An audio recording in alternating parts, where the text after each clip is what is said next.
To accept this call, press 0. To refuse this call, hang up or press 1. To prevent calls from this facility, press 9. Hello. This is a prepaid debit call from Shakim, an inmate at the Warren Correctional Institution. To accept this call, press 0. To refuse this call is from a correction facility and is subject to monitoring and recording. Thank you for using GTL. Hey. Yo, what's going on, my brother? Thanks, how you feel, man? All right. So, real quick, this is Afi Kingdom, and I got a special guest, live and direct, so I'm going to go ahead and let him introduce himself. Go ahead, my brother. Thanks, how you doing, man? My name is Shakim, I'm from Queens, New York. And, I'm locked up right now. I've been gone 29 years. But since I've been gone, I've been writing. I got 3 books out. I do a lot of writing. I'm doing screenplays. My motto right now is I don't shoot guns no more, I shoot ink. So, I'm doing a lot of writing, trying to advertise my books. I'm trying to, this network and build. That's how I'm a universal builder. Man, that's a beautiful thing, man, to take the time and to recreate and to publish and to leave your legacy. People don't understand the power of it, you know what I mean? And it would be a good thing, because everybody can do it. And speaking of screenplays, you had a story, you know what I'm saying? That should be the first one.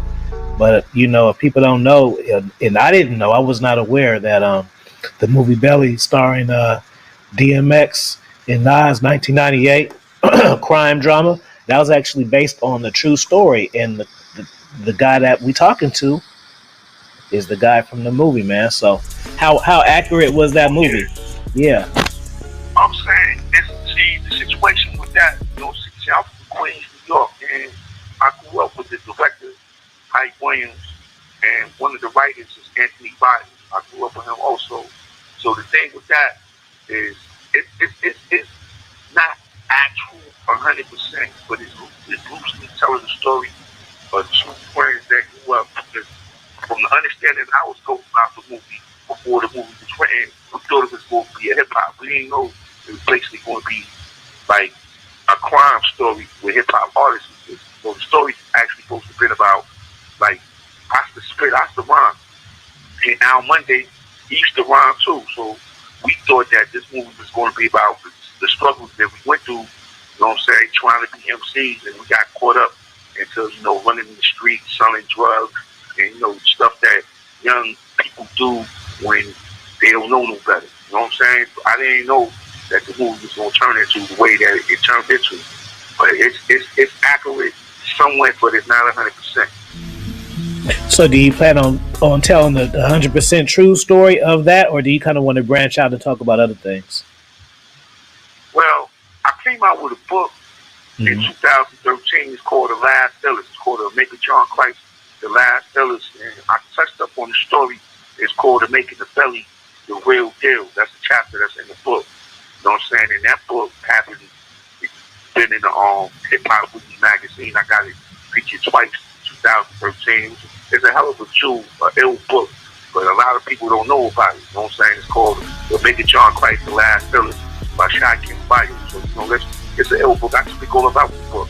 I mean, the movie, like things that went on in the movie, what's true, what's not, how it came about, how I felt about the movie, how I felt about the things that was put in the movie that I felt should have been left out. There's certain things in there that I don't agree with, because I don't glorify things that I did with running around selling drugs, destroying neighborhoods, because I'm a universal builder. I happen to be part of the Nation of God and Earth. I've been a father center over 40 years now, so that's against what we stand for. So, I don't like glorifying violence and selling drugs and disrespecting our women or stuff like that, But, it happens, man. I was young. Right. Let's talk about how did you feel about the movie? Like, how did that come about? Like, were you locked up when it came out, or did you just hear about it, or like how did that come about? What happened was, and the movie came out in 1998. age. I've been locked up since 1993, so I've been in contact with Anthony Biden. I know him as Romeo, but he's from Hollis, Queens. He's one of the writers of the movie. And we did back and forth. So it was certain things that he used to be in our circle. So it was certain things that he used to ask me, because he was in our circle, but he actually wasn't in our circle. Like, it's like saying I'm in the streets, me and you hang out together, but you're not there when I'm selling drugs and busting guns, but you may be there when I'm popping champagne bottles, stuff like that. So it was certain little things that he was asking me based on, like, yo, son, what happened with this or that? Or when Monday, it was blunt to the movie with this situation or this situation. So it was certain little things I was filling the man on, but it was certain things I wasn't, because certain things is better left unsaid. So it was a lot of things that I didn't explain to him that happened. And, he was in contact with Monday as well. But when Monday found out exactly what the movie was about, backed off of it, you know what I'm saying? Like, so we ain't into that, you know what I'm saying? Because we not glorifying that, you know what I'm saying? We not into stuff like that. So, how was it for you? Like growing up, like, were you always a writer? Like, what inspired you to do certain things? Were you money motivated? Like, how was it just for you growing up just as a child, before even getting into the game? Oh, no. Well, see what happened, right? Because I'm the first American-born male in my family. My whole family's Jamaican. I was born in Brooklyn, and then I moved to Far Rockaway, which is the poorest part of Queens.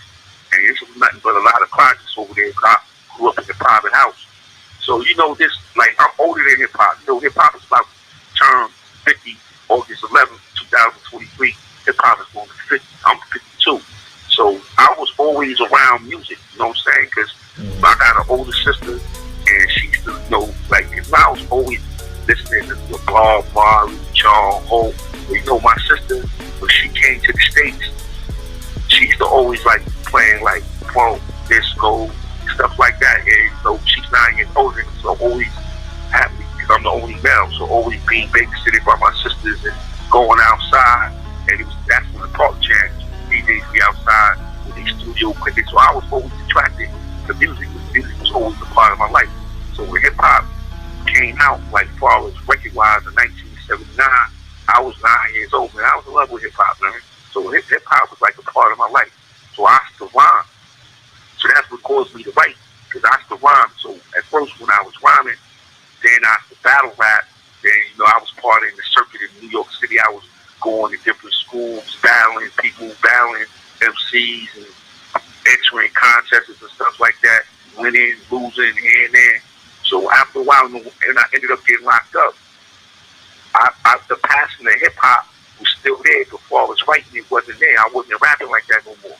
So, I got inspired to write, because, it's like a lot of things that these rappers talked about now, I lived that back then. You know what I'm saying? So a lot of times, like Anthony Biden wrote really wanted to do that inspired me to start writing. Then I got inspired by another dude named Walter Johnson, otherwise known as King Tut. And he inspired me to write too. One day, I'm telling him the story, he's like, yo, son, you write that, man. He just put that in the book. And that's what inspired me to really, really write, because it's easy for me to write. It's real easy to, like, ask the rhyme. So I took the same format of how I write songs to how I write stories now.